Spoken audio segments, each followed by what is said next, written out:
बनवणार आहोत थालीपीठ. थालीपीठसाठी आपण पहिल्यांदा ह्यामध्ये सर्व पीठ घेऊया. तर मी ह्यामध्ये घेते 2 वाटी ज्वारीचं पीठ, 1 वाटी आपल्याला घ्यायचं आहे गव्हाचं पीठ, 1 वाटी बेसन पीठ आणि 1 वाटी तांदळाचं पीठ. ह्या पिठामध्ये आपल्याला 2 चमचे पांढरे तीळ टाकायचे. थोडे तीळ जास्त टाकले तर छान लागतं चवीला आणि दिसायला पण छान दिसतं. तर आपल्याला ह्यामध्ये अजून मसाले टाकायचे. तर 1 पाव चमचा हळद, अर्धा चमचा धने जिरे पावडर, 1 चमचा लाल तिखट आणि थोडंसं कलरसाठी मी अर्धा चमचा काश्मीरी रेड चिली पावडर टाकते. आणि आपल्याला चवीनुसार मीठ टाकायचं आहे. मी 1 चमचा मीठ टाकले ह्यामध्ये. आता ह्यामध्ये आपल्याला काय करायचं तर एक छान मसाला क्रिएट करून घ्यायचा आहे. तो आपल्याला टाकायचा आहे ह्यामध्ये. तर मी तो मसाल्याच्या ह्याच्यामध्ये काय काय घ्यायचं हे मी तुम्हाला दाखवते.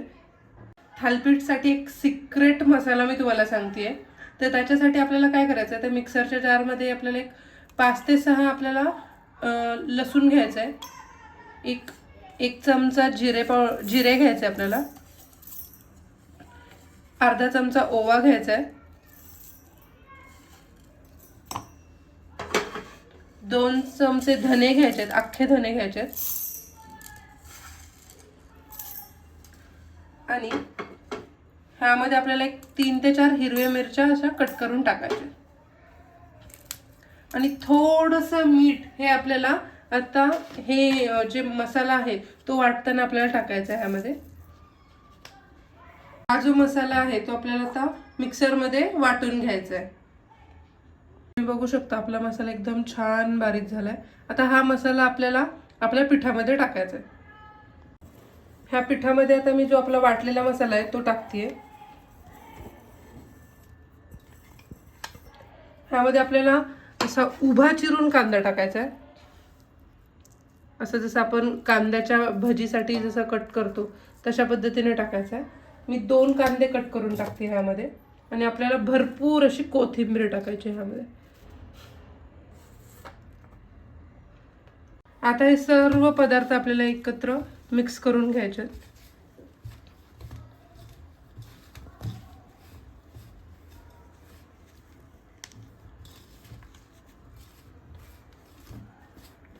व्यवस्थित मिक्स झालं की ह्यामध्ये आपल्याला पाणी घेऊन व्यवस्थित मळायचं आहे. तर आपल्याला थोडं सैलसर पीठ मळायचं आहे. मी आता 1 ग्लास पाणी घेतलंय. तर मी तुम्हाला सांगते ह्या पूर्ण प्रोसेससाठी मला किती पाणी लागलं.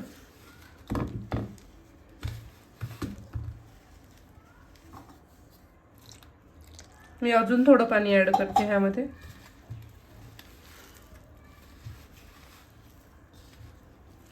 अशा प्रकारे आपलं पीठ मळून झालंय. तुम्ही बघू शकता अशा पद्धतीने एकदम सॉफ्ट आपल्याला पीठ मळायचंय.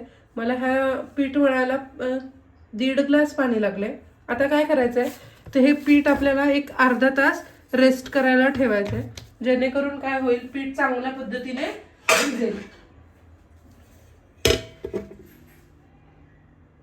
अर्धा तास झालाय आपलं पूर्ण प्रॉपर हे पीठ आपलं रेस्ट झालंय. आता आपण हे थालीपीठ कसे करायचे ते बघूया. एक रुमाल घ्यायचा आहे आपल्याला आणि हा ओला करून घ्यायचा आहे.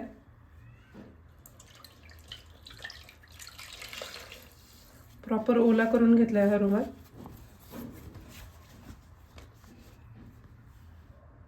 आता मी हा एवढा प्रॉपर हे घेतलाय, पीठ घेतलंय. आता आपल्याला काय करायचंय हातावरती थोडं थोडं पाणी घेऊन असं असं आपल्याला हा थापायचंय. एकदम पातळ थापायचंय. पातळ थापलं तर एकदम छान क्रिस्पी होतं. आणि छोटे छोटे करायचे जेणेकरून काय होतं आपल्याला व्यवस्थित थापता पण येतं आणि छान क्रिस्पी पण होतं. हे थापता थापता मी काय केलंय तर गॅसवरती तवा पण तापायला ठेवलाय.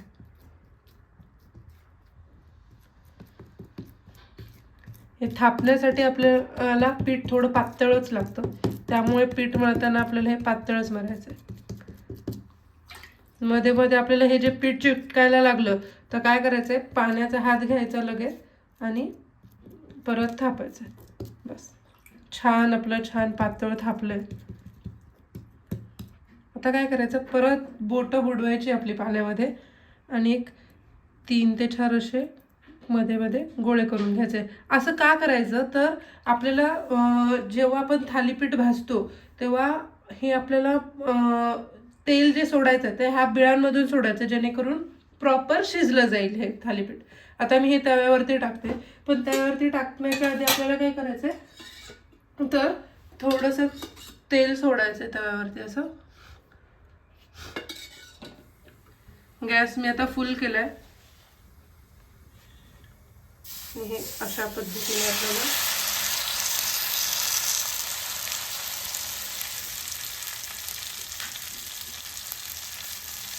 तव्यावरती सोडायचं. आता काय करायचं, तर लगेच थोडं तेल सोडायचं. थालीपीठ खरपूस हवं असेल तर थोडं तेल जास्त लागतं. आणि परत बारीक गॅस करायचा आणि व्यवस्थित हे थालीपीठ शेकून घ्यायचं. आपल्याला मिनिटं झाली. आता आपल्याला हे थालीपीठ पलटायचं आहे आणि आपल्याला तेल सोडायचंय परत.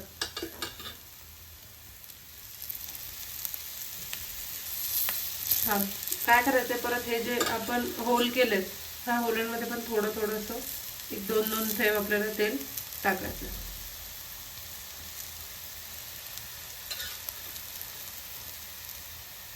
2 मिनिटं व्यवस्थित असं दाबून दाबून आपल्याला हे भाजून घ्यायचं, जेणेकरून हे आपलं थालीपीठ जे आहे ते क्रिस्पी होईल. गॅस आपल्याला मीडियम ठेवायचा आहे, जेणेकरून आपलं थालीपीठ जळणार नाही. थालीपीठ खायला खूप छान लागतं. तुम्ही जी आपली चकलीची भाजणी असते त्या भाजणीचं पण तुम्ही असं थालीपीठ करू शकता, ते पण खूप छान लागतं. किंवा तुमच्याकडे अशी भाजणी नसेल तुम्ही असे इन्स्टंट पण करू शकता. आता मी पलटलंय, हे तुम्ही बघू शकता किती व्यवस्थित आपलं हे भाजलं गेलंय. आता मी परत अजून थोडंसं तेल सोडते.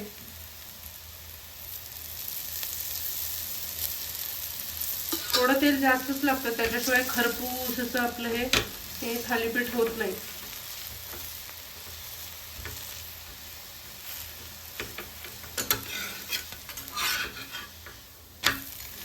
हा हा हा, बघा मस्त झालंय आपलं, शेकलं गेलंय. आता मी गॅस बंद करते आणि प्रॉपर आता आपल्याला एका प्लेटमध्ये घेऊया. हे थालीपीठ तुम्ही ठेच्यासोबत खाऊ शकता, ठेचा आणि दही सोबत खाऊ शकता, सॉस सोबत खाऊ शकता. पण शक्यतो दही आणि ठेच्यासोबत खावा, खूप अप्रतिम लागतं. आणि जर तुम्हाला पाहायचं असेल ठेचा कसा बनवायचा तर मी डिस्क्रिप्शन बॉक्समध्ये माझी लिंक देते ठेच्याची, ती या पद्धतीनेही तुम्ही ठेचा करू शकता. अशा पद्धतीने आपला थालीपीठ तयार आहे. तुम्ही दही आणि ठेच्यासोबत हे थालीपीठ एन्जॉय करू शकता.